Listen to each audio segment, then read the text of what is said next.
নবী সাল্লাল্লাহু আলাইহি ওয়াসাল্লাম যার আগের পিছের সমস্ত গুনাহ মাফ, যিনি নিষ্পাপ মানুষ, তিনি দিনে 100 বার আল্লাহর কাছে ইস্তেগফার করতেন।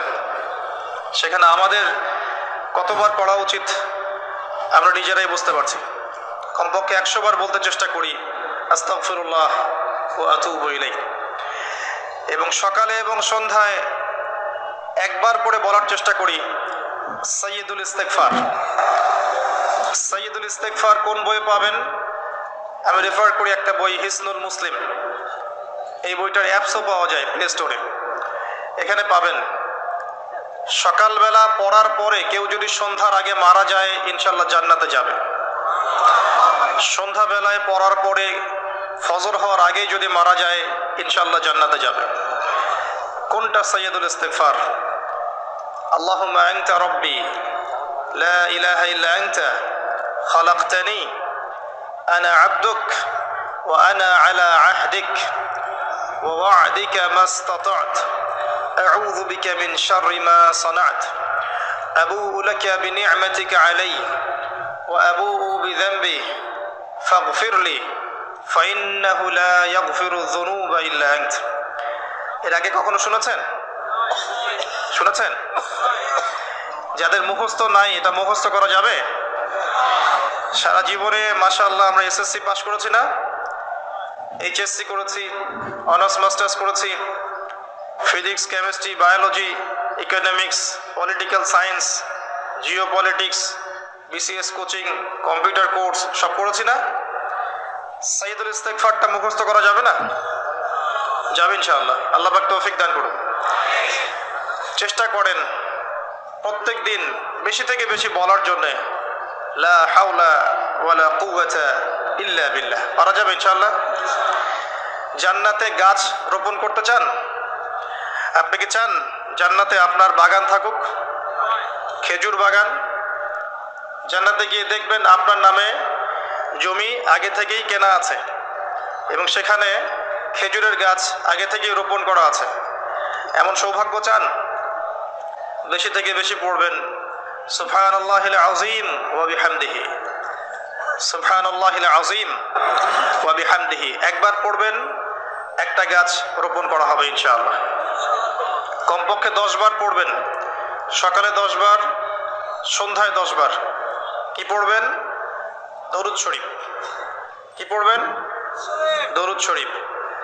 সবচেয়ে ভালো হয় যদি আল্লাহুম্মা সাল্লি আলা মুহাম্মাদ ওয়া আলা আলি মুহাম্মাদ কামা সাল্লাইতা আলা ইব্রাহিম ওয়া আলা আলি ইব্রাহিম ইন্নাকা হামিদুম মাজিদ, এটা পড়তে পারেন। যদি এটা নাও পারেন, শুধু এতটুকু বললেই হবে ইনশাআল্লাহ, আল্লাহুম্মা সাল্লি ওয়া সাল্লিম আলা নবিয়িনা মুহাম্মদ। পারা যাবে ইনশাআল্লাহ। আল্লাহুম্মা সাল্লি ওয়া সাল্লিম আলা নবিয়িনা মুহাম্মদ। সকালে 10 বার, সন্ধ্যায় 10 বার। কি ফজিলত! নবী সাল্লাল্লাহু আলাইহি ওয়াসাল্লাম আপনার জন্য সুপারিশ করবেন ইনশাআল্লাহ।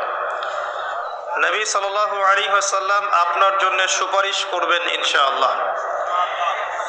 তবে যদি আপনি ভেবে থাকেন যে আপনি সুদ খাচ্ছেন, ঘুষ খাচ্ছেন, দুর্নীতি করছেন, অন্যের হক নষ্ট করছেন, নামাজের ধার ধারছেন না, যাকাতও দিচ্ছেন না, পর্দা করছেন না, নবী সাল্লাল্লাহু আলাইহি ওয়াসাল্লাম আপনাকে দেখে খুশি হবেন এমনটা মনে করার কোনো কারণ নাই। যেমন নবী সাল্লাল্লাহু আলাইহি ওয়াসাল্লাম বলেছেন, এক শ্রেণীর নারী বের হবে আখিরুজ জামানে, শেষ জামানায়। কোন জামানায়? শেষ জামানায়। মানে এই নারীরা যখন বের হবে বুঝতে হবে শেষ জামানা চলে এসেছে। কথা কি বুঝতে পারছেন? কারা তারা? নবীজি বলেছেন নিসাউন কাসিয়াতুন আরিয়া মুমিলাতুন মাইলাত। এমন নারী যারা কাপড় পরেও নগ্ন থাকবে। এমন এক শ্রেণীর মহিলা যারা কাপড় পরবে কিন্তু তারপরেও নগ্ন থাকবে। আমার কি ব্যাখ্যা করে বোঝানোর দরকার আছে? যারা মানুষকে আকৃষ্ট করবে, নিজেরাও মানুষের দিকে আকৃষ্ট হবে। এই শ্রেণীর নারীদের ব্যাপারে নবী সাল্লাল্লাহু আলাইহি ওয়াসাল্লাম বলেছেন তারা জান্নাতে যাবেও না, জান্নাতের গন্ধও পাবে না। অতএব আমল যাই হোক না কেন, শুধু সকাল সন্ধ্যায় 10 বার দরুদ পড়লেই যে আমি সুপারিশ পেয়ে যাব এমনটাও ভাবার সুযোগ নেই। প্রথমত আকীদা ঠিক করতে হবে, তাওহীদ শিখতে হবে, শিরক থেকে দূরে থাকতে হবে, সুন্নত শিখতে হবে, বেদাত থেকে দূরে থাকতে হবে, হালাল রিজিকের সোর্স তালাশ করতে হবে, পারিবারিক আদর্শটা ঠিক করার চেষ্টা করতে হবে, পর্দার বিধান মানার চেষ্টা করতে হবে, ইসলামের জন্য নিজের জান মাল সময় শ্রম ব্যয় করে কিছু করার ফিকির থাকতে হবে। যখন পরিপূর্ণ প্রচেষ্টা থাকবে, এরপরে ইনশাআল্লাহ তাআলা নবী সাল্লাল্লাহু আলাইহি ওয়াসাল্লামের সুপারিশ আমাদের কপালে জুটে যাবে ইনশাআল্লাহ। যদি কোনো প্রচেষ্টাই না থাকে, কোনো প্রচেষ্টাই নাই, শুধু মুখে একবার লা ইলাহা ইল্লাল্লাহ বলেছি এবং ভাবছি যে আমি জান্নাতে চলে যাব, ফরজ ওয়াজিবের ধার ধারছি না, শিরক তাওহীদের ধার ধারছি না, সুন্নত বেদাতের পরোয়া করছি না, হালাল হারামের কোনো পরোয়া করছি না, ভেবে নিচ্ছি যে আমি লা ইলাহা ইল্লাল্লাহ বলেছি, জান্নাতে চলে যাব, তাদের জন্য আসলে এই পৃথিবীটা নয়। পৃথিবীটা বুদ্ধিভিত্তিক মানুষদের জন্য। দেখুন, লা ইলাহা ইল্লাল্লাহ মুখে বললেই যদি জান্নাতে যাওয়া যেত, তাহলে আব্দুল্লাহ বিন উবাই মুনাফিকদের সর্দার মদিনায় ছিল, সে কি দোষ করেছে?